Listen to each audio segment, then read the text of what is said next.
ডাক্তারদের আচরণ আরও মানে রোগীদের সাথে নমনীয় হওয়া উচিত।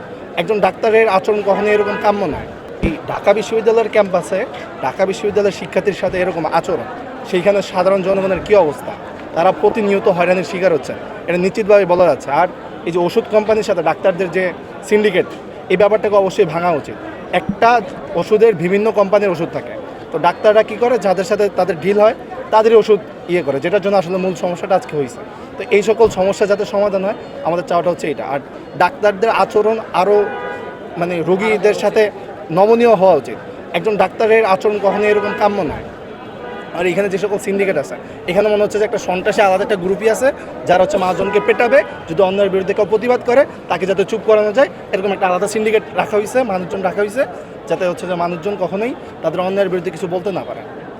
আমরা চাচ্ছি যে আমরা শুনেছি এখানে তারা নাকি বলেছে যে আমরা দেখিয়ে দেবো যে ঢাকা মেডিকেলের শিক্ষার্থীরা কি, ঢাকা বিশ্ববিদ্যালয়ের শিক্ষার্থীরা কি।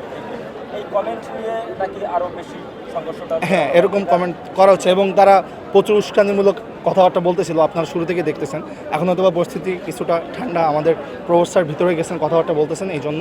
কিন্তু শুরুর দিকে ওরা অনেক বেশি হুমকিও দিচ্ছিল আমাদেরকে, যে দেখে নেওয়া হবে, পরবর্তীতে তো আসবা, ঢাকা মেডিকেলে আসতে হবে চিকিৎসার জন্য, এরকম কথাবার্তা বলা হয়েছে।